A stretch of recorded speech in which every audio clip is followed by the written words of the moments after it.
What's up, guys? Derek, moreplates.com, back in action, and happy to be back on the video grind, and couldn't be more fitting of a video than to come back to than somebody testing positive for steroids and SARMs after a big boxing fight. So this is Ryan Garcia. A lot of people have asked my opinion. I haven't seen a lot of people mentioning the other compound he tested or may have tested positive for, 19-norandrosterone. This is a metabolite of nandrolone, which you've heard of DECA, I'm sure. Nandrolone, if you haven't, it's one of the most popular steroids in bodybuilding and in sport. It's pretty commonly used, at least not in tested sports, but in sport, because it is highly detectable and it stays in your system for a really long time. One of the very few compounds that has very good human data behind its efficacy as well, but neither here nor there. Ryan Garcia tests positive for ostarine and a nandrolone metabolite. And it was in 2 drug tests with VADA in relation to his April 20th fight against Haney. Veteran boxing reporter Dan Raphael broke the news on Wednesday. Garcia tests positive in a pre-fight urine test on April 19th, as well as a post-fight test on the 20th. And, you know, you either have ostarine in your system or you don't. Like, this is not something that's supposed to be there in any micro quantities whatsoever. So the fact that this is present, like, Garcia has tested positive for banned performance enhancing drugs, like, full stop. Regardless of how it got in your system, like, it got in your system. That said, it doesn't mean that he was trying to take a performance enhancing dose for performance enhancement.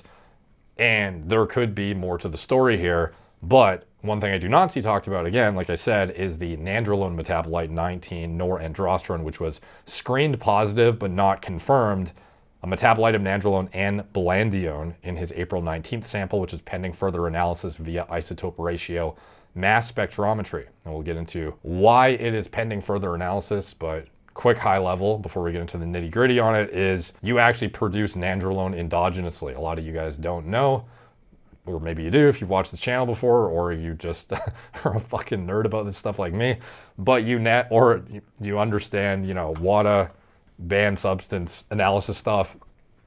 Regardless, you produce some nandrolone naturally, as absurd as that sounds. In the synthesis of estrogen, you actually produce a little bit of nandrolone, and in women, it is actually a higher threshold depending on certain circumstances, which we'll get into shortly. But ultimately, testosterone is not the only bioidentical, like, anabolic agent that you're probably familiar with that bodybuilders inject. You don't just produce test, you also produce micro quantities of nandrolone, all but not necessarily performance enhancing.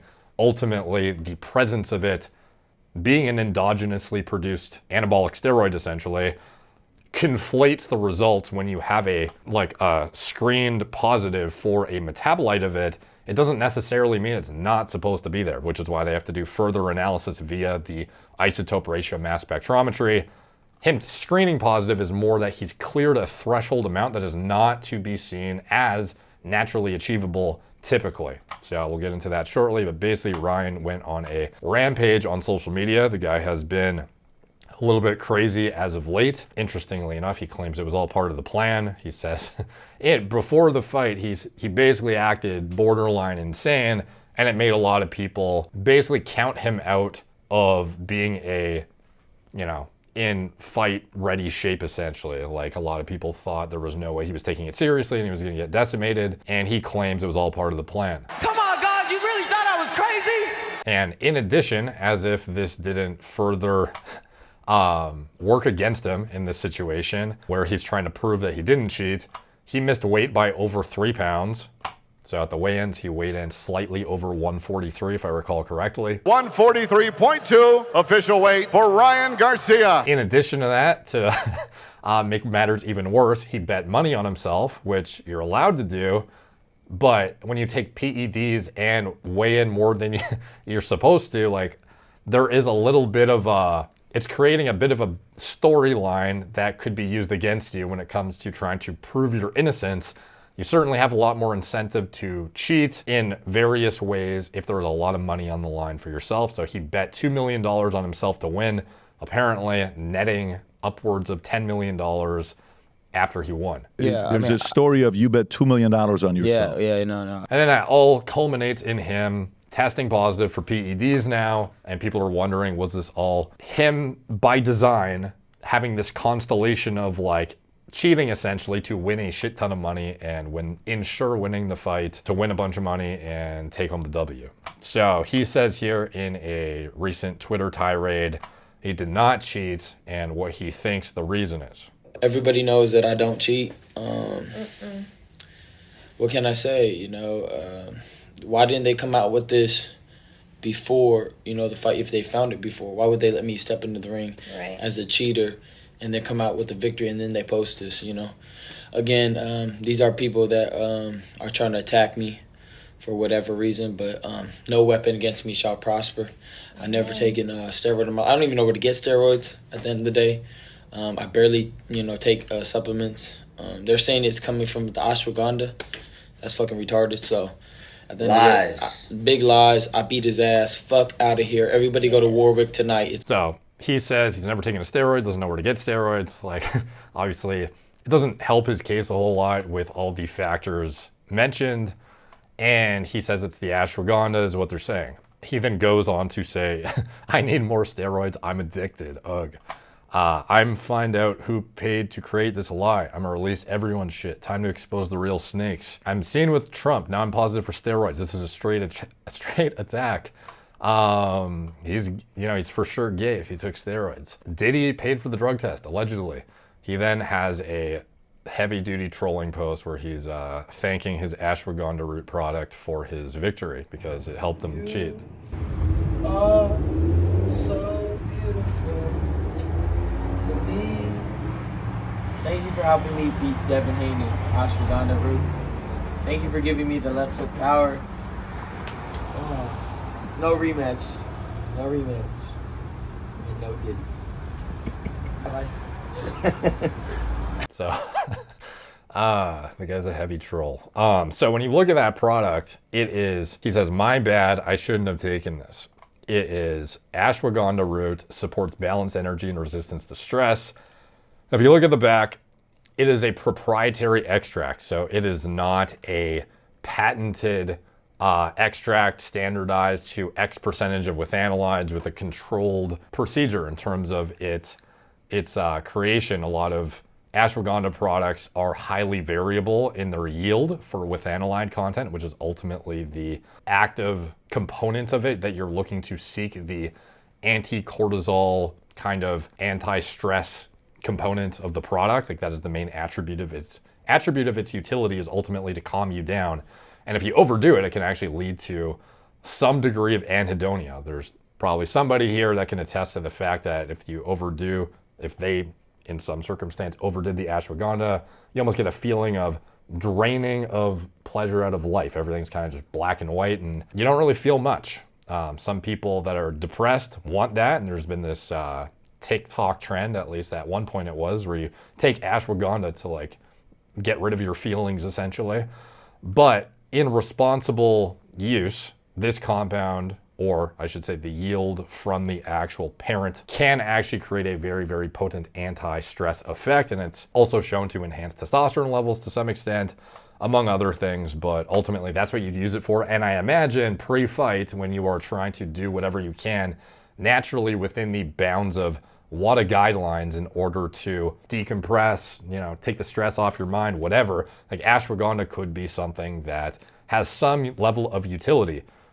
If your sleep is getting messed up because you're stressed out all night, or a myriad of reasons. Like there's an infinite amount of reasons why you would want to decrease stress and enhance recovery, and it could be useful. However, when you have a proprietary extract and you're not using a patented, KSM 66 or Sensoril, you're taking a bigger risk than you probably needed to as a professional athlete who should really only be touching NSF, certified for sport, heavily third-party tested, patented out the wazoo products. Like the fact that he's taking a generic root that has, undisclosed yield of, or it has a claim of yield, but ultimately it's not a standardized process by which this proprietary extract is created, presumably, at which point you are subject to significantly higher chance of variability in what is in this product. So it was kind of stupid of him to be using this and not a far more risk-free NSF certified for sport brand. And he's paying the price for it, potentially, unless this is all part of his scheme. Because what we have seen historically, or at least what I've talked about at least a handful of times now on this channel, sometimes when people want to get away with cheating, they will find a supplement, test it, ensure that it's tainted, or find something that's tainted with something they actually want to take, and then use that as a cop-out should they actually test positive if they messed up the pharmacokinetic assessment of how long it would take to work out of its system, out of their system, or what have you. So, for example, if you wanted to take something and you bought a bunch of products on the market and, tested them all, and you found banned substances in some of them, because you will, at the end of the day, find traces of banned substances in a lot of stuff on the market. This is not uncommon. You then have a list of things you could potentially use that you would have a cop-out excuse of, oh, well, I was just taking the supplement and I didn't mean to. In reality, you kind of like knew going into it that that's why you were using it. In case you got caught, you had the cop-out ready to go. Do I think that's the case? Let's go through this and I'll give my opinion. So he says here, my levels are so low for someone who took Osterine. I was posting throughout training and none of my tests came out positive. All of a sudden I'm positive. We know what it is. He basically says he's being set up essentially. And it's interesting. So all 4 tests conducted are negative, and then he has the 2 tests around the fight. Fake news. Never take a stare in my life. Beat Devin Haney fair and square. He then goes on to put Victor Conti on blast because he works with Devin Haney, which doesn't bode well for the opposite side and creates this very interesting conspiracy theory that is unfolding here, where one of the guys who helped consult during the creation of VADA, as far as I know, was Victor Conti, because he is very prolific for, if you've heard of the Balco scandal. If you haven't, it's a very worthwhile topic to dig into, and there's a lot of documentaries that discuss it. I think there's one on Netflix right now that's actually pretty new, so probably worth watching if you're interested in the situation at all. But Victor Conti was at the head of the Balco scandal and basically helped a lot of top-tier athletes get away with cheating in the Olympic Games and whatnot. And now he has, turned a new leaf. He's only helping athletes in a way that is seen as compliant within the rules. And obviously he's under heavy duty scrutiny, so it would be absolutely insane, you would think, for him to be the go-to guy for drug consultation at this point for, next level starting testing. It would be wild, but it certainly is true that he is, one of the guys with the biggest target on his back to be, if you're tied in with this guy, people are going to insinuate that you're trying to cheat, even if that's not the case necessarily. Conti has been accused of having too close of a relationship with VADA and its founder, and Ryan says, wake up. So, I could see why the conspiracy theories would be in full force here on both sides of both sides of the table here. So what is my take on it? Basically, he tests positive for Osterine, which, and there's tons of articles now popping out about, Victor, and Victor saying, he's not involved and it's ridiculous, and, Ryan's responsible for what's in his body and he just helps Devin, but it's not like it's all within the natural confines of what's allowed. Anyways, at the end of the day, he took Osterine indirectly or directly. What do we know about Osterine? We know it is a non-FDA approved drug that is still in pharmaceutical pipelines. It is a selective androgen receptor modulator that does build muscle and would aid performance. There's a reason it's banned.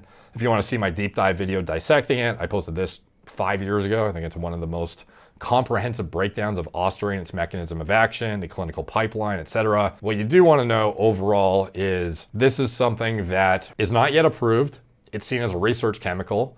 It is highly anabolic proportionally to androgenic and has a lot of clinical promise for its utility in muscle wasting. And it looks like in particular nowadays, interestingly enough, it is being evaluated by Veru, a biopharmaceutical company, as a adjunct with a GLP-1 receptor agonist to offset the muscle loss that may accompany aggressive weight loss when you're inhibiting the hell out of your appetite. Pretty interesting application. I haven't actually looked at the pipeline since years ago. The last I checked, it was called enobosarm and being evaluated in breast cancer and stress urinary incontinence indications, and got halted after phase 2, I believe, after not meeting clinical endpoints in phase 3, if I recall correctly. Might be wrong on that, but ultimately it's been traded around. It's with Veru now, and it still is not FDA approved, but has planned applications to assess, including breast cancer utility. So this is something that does build muscle, but is it as effective as, steroids? It could be in certain dosages, depending on what you're comparing it to, but it's highly detectable. This is something that when assessed pharmacokinetically, even when they apply microdoses, literally 1 microgram can be detected for up to 9 days. So 1 microgram, to put this into context, ostarine, the actual efficacious dose to get a performance enhancing effect in a man who has a man's amount of testosterone, would be in the double digit milligrams likely. For it to be actually worth using, you're going to be, over 10 milligrams probably.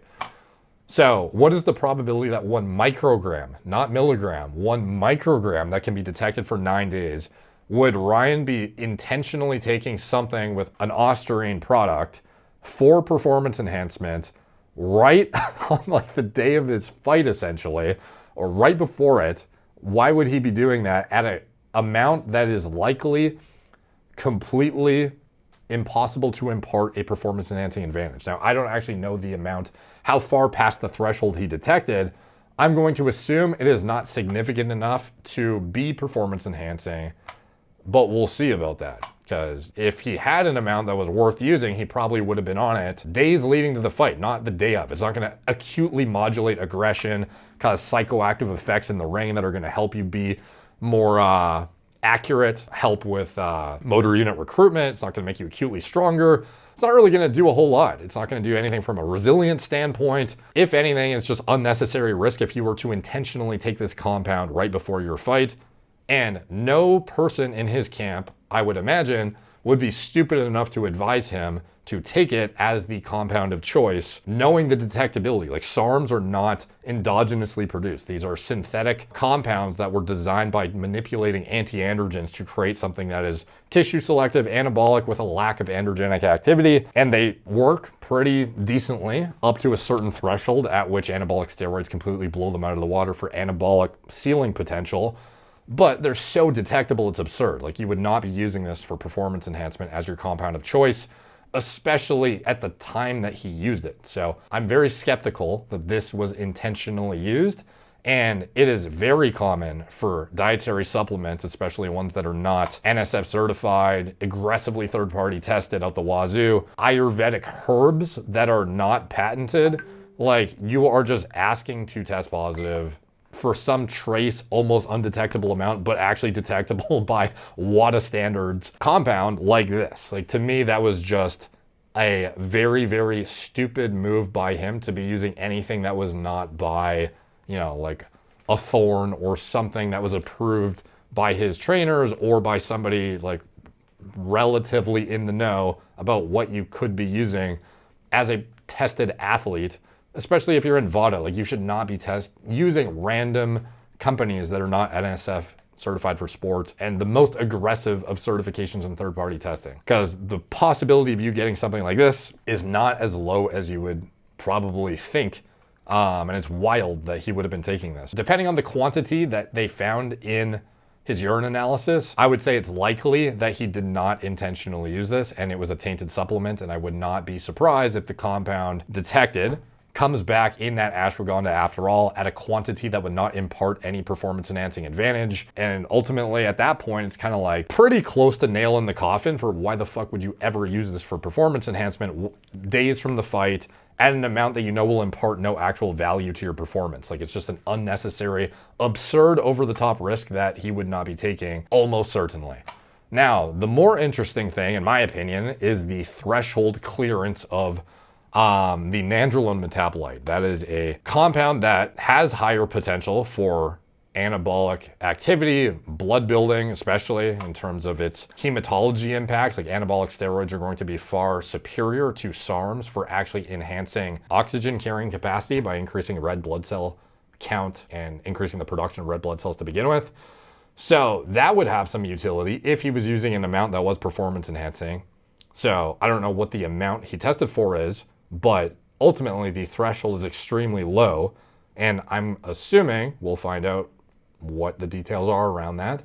But the likelihood is high for contamination in supplements as well, which we could speak to because there is an ample amount of evidence of people indirectly testing positive for nandrolone via its metabolites and contamination in certain meats, as absurd as that sounds, but in addition, dietary supplements. So the compound he tested, may have tested positive for, like ultimately he has an amount that should not be really present endogenously, is 19-norandrosterone, which is going to be a byproduct of nandrolone. But what a lot of people don't know, that I did mention briefly at the start of the video, detecting nandrolone is not very difficult because of the duration, the window of detection of these metabolites and whatnot they're incredibly long lasting. So again, a very stupid compound to be using for performance enhancement, even if you're getting tested in the most basic of leagues, not like even natural bodybuilding federations that just use the basic GCMS detections of the most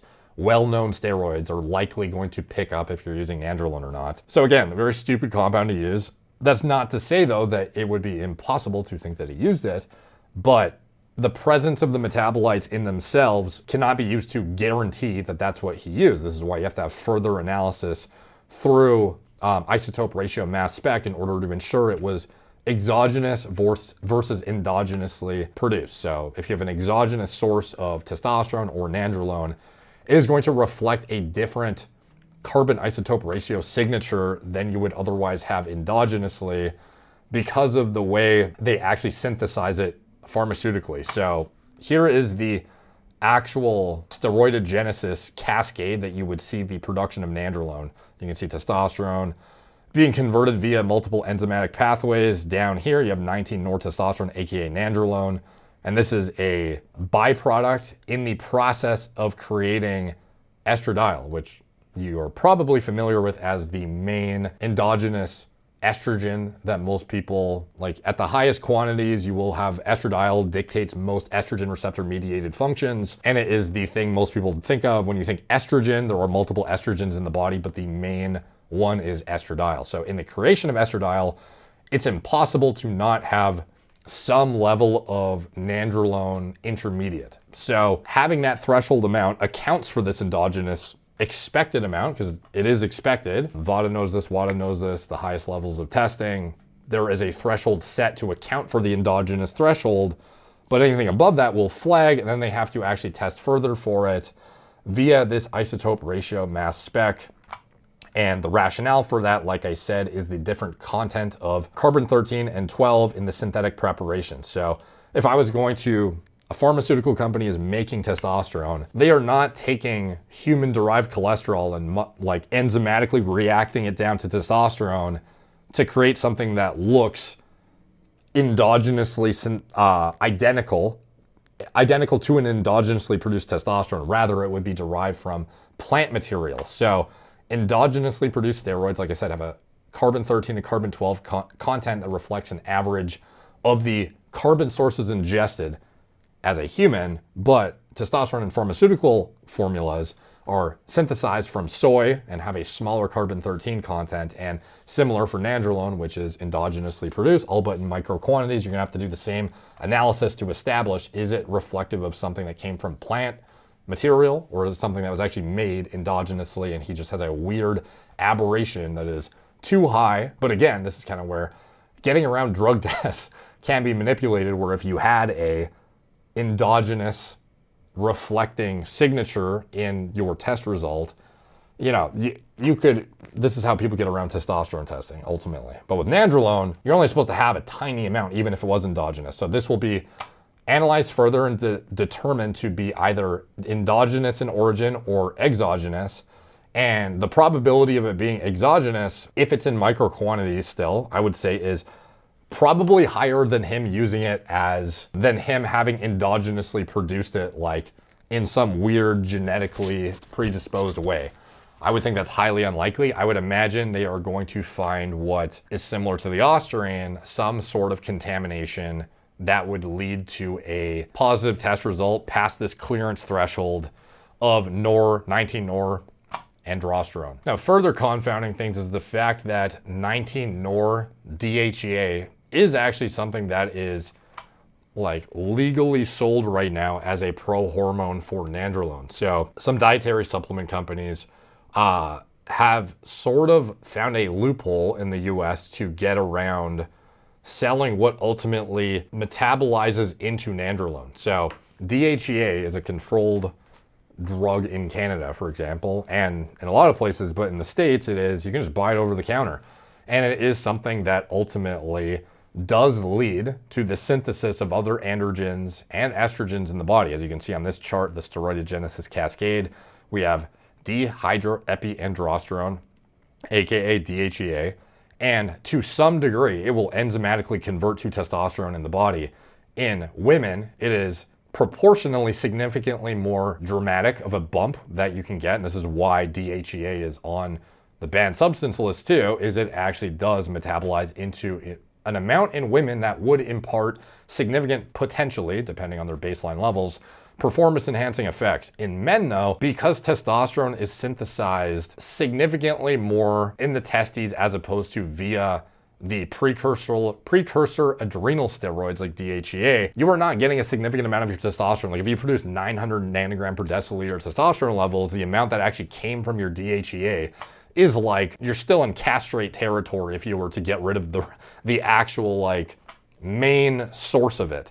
The adrenal sourced testosterone that accounts for men's total pool is so small, it is essentially negligible to be, you know, a PED, but it is still on the banned substance list for men as well. At some quantities, it will increase testosterone to some effect in men that could be, you could argue, performance enhancing, but I think it's a big stretch. It mostly just converts into more estrogen in men. But in women, you could have a bump of the full reference range essentially by taking a high enough dose of DHEA. It actually can even offset entirely the suppression of total test via the combined oral contraceptive preparations. Some of them, at least, and in some women. This is variable, but I've seen pretty significant jumps from DHEA use. Now, if you had a 19-nor DHEA, could you not then expect some downstream conversion into 19-nor testosterone at a mega dose, you know, get some performance enhancing advantage out of it? You know, in men, I don't really know how much nandrolone actually converts from the 19-nor DHEA that is being sold in the dietary supplement market, but ultimately it will convert and you will have metabolites of nandrolone present in your urine enough to flag a drug test. So with Ryan, there is not only contamination potential via just, you know, the fact that dietary supplements are not that regulated, especially when you're looking to like the Ayurvedic herbs that are not standardized to any particular like patented reproducible thing. But in addition to that, there is actually circulating legal like pro hormones on the market right now being used in the same manufacturing facilities, probably, to some of these companies that are making stuff. And it's typically unintentional adulteration of these products, but ultimately micro quantities of it flag these highly sensitive tests. So even if it's imparting essentially no performance enhancing advantage whatsoever and it's not even supposed to be in there, you're going to flag for it and it's going to look like you took drugs just the same, because not a lot of people are going to read into the dosage amounts, the actual yields, how much was actually in the urine, were you suppressed as a result of it, what is the ratio of this to this. Ultimately, they just saw you tested positive and you kind of did. So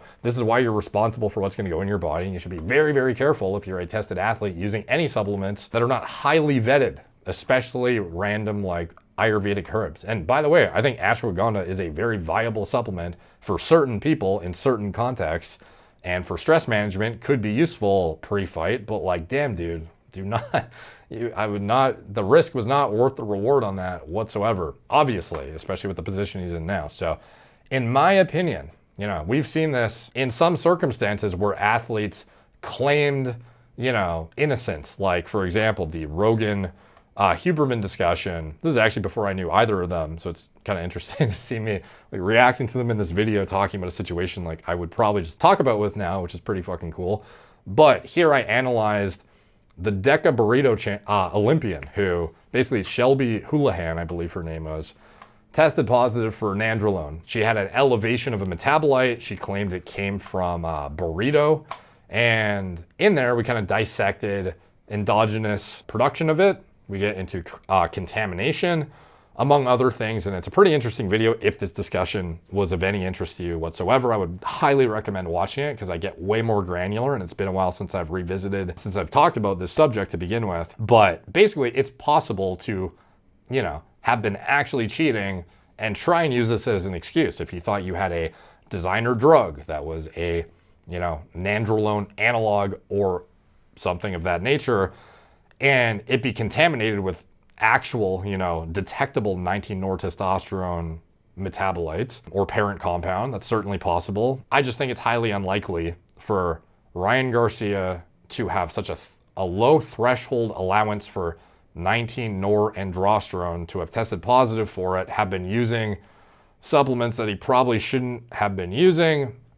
And I'm assuming, we'll see though, the amount that was detected, that will ultimately dictate the likelihood that it was accidental ingestion of some, you know, adulterated supplement, or intentional and he's trying to use it as an excuse, and this is all like 5D chess or something. So my guess is it's going to come back with an amount that was essentially non-performance enhancing, like a dose that would not impart performance enhancing properties, and it was probably a contamination similar to the Austrian. That's my guess. I don't think that he intentionally cheated. I think he probably just made stupid decisions with what he was taking. That's certainly a cop-out people have used, but if you're going to use that cop-out, you would probably pick a smarter drug to get popped for boxing. You would not be using Austrian or one of the most highly detectable anabolic steroids, probably. And if you were going to go about it, you probably do it in a smarter way. You know, it's possible, and I just don't think it's the case. I think he probably accidentally took this, given the timelines, given you know, the actual compound selections. I don't think he did it, but purposefully. But at the end of the day, he tested positive for performance-enhancing drugs, and he's going to be dealing with the shit show of it for a while now, unfortunately. And even if he, you know, is exonerated, a lot of people will use this against him, unfortunately. So I think it speaks to the diligence that needs to be taken by pro athletes before they start ingesting anything, especially at that level. Like, this guy is one of the most, you know, hyped boxers on the internet. Like, you should be very, very careful if you don't want your reputation to get dismantled by something stupid like this that was totally avoidable. So that's my take on it. Let me know what you guys think in the comments down below. I think this conspiracy theory angle is interesting, and it certainly doesn't bode well for his case, because at the end of the day, he did bet a shit ton of money on himself. He did come in overweight, and there are a lot of things that could point to why it would be helpful to be taking performance-enhancing drugs, given the risks he took to ensure that he was going to win. Like, betting $2 million on yourself after you already paid $1.5 million in like penalties for being overweight. Like, holy shit, dude, like, you better fucking win. Plus legacy, you know, everything, you know, his reputation online and in the boxing world entirely. Like, there's so much at stake for this guy. Like, obviously there's incentive, but with that incentive, you would choose smarter drugs, in my opinion. You would not be using fucking Austrian. So that's my take. Let me know what you guys think. Comments down below. If you want to see more deep dives into pharmacology, endocrinology, biology, stuff like this, shitty Reddit reactions, maybe in the future.